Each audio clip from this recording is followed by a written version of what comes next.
இன்னொரு மடத்து மேல வைக்கிற ஒரு விமர்சனம் என்னன்னா, ஏன் தமிழ்க்காரங்க யாருமே கிடைக்கல? இது ஒரு காமன் மேனுடைய சந்தேகம். தமிழ்க்காரங்க யாருமே கிடைக்கலையா? ஏன் ஒரு தெலுங்குக்காரங்கள கொண்டு வரணும்? என்னதான் அவர் வலங்கைமான் பூர்வீகம்னா கூட இங்க தமிழ்நாட்டுல அக்கோப்பில மடம் மாரி இங்க எத்தனையோ மடங்கள், பாடசாலைகள்லாம் இருக்கு. இங்க எத்தனையோ பேர் வந்து இருக்கும்போது, ஏன் திரும்ப திரும்ப தெலுங்கையும், கன்னடத்தையும் கொண்டு வராங்க? அவங்களலாம் தமிழ்நாட்டு மக்களோட கலாச்சாரத்தோட ஒத்து வர முடியுமா? பேச முடியுமா? ஒரு அந்நியம் ஆயிடாதா? அப்படிங்கிற ஒரு ஒரு விமர்சனம் இருக்கு. நீங்க காஞ்சி மகாபெரியவரை நீங்க பார்த்திருப்பீங்கன்னு நான் நினைக்கிறேன். பார்த்திருக்கேன். ஆனா பேசுனது இல்ல. பேசினது இல்ல. இல்ல.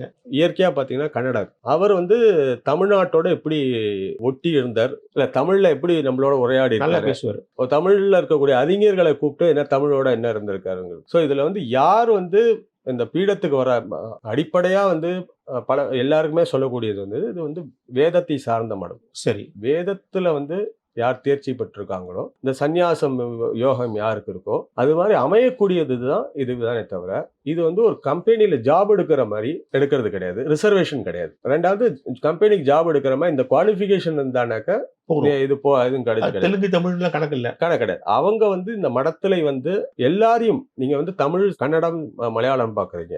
ஒன்ஸ் இவங்க வந்து இந்த மடத்துக்கு பீடாதிபதியா வந்ததுக்கு அப்புறமா லோகம் எல்லாரையுமே ஒன்னா பார்க்கக்கூடியவங்க. அதான் சந்நியாசம். நான் லோகத்துக்கு வந்து சேவை செய்யறதுக்காக வரேன்ட்டு தான் வராங்க. அங்க வந்து மொழி வந்து ஒரு பேரியர் கிடையாது.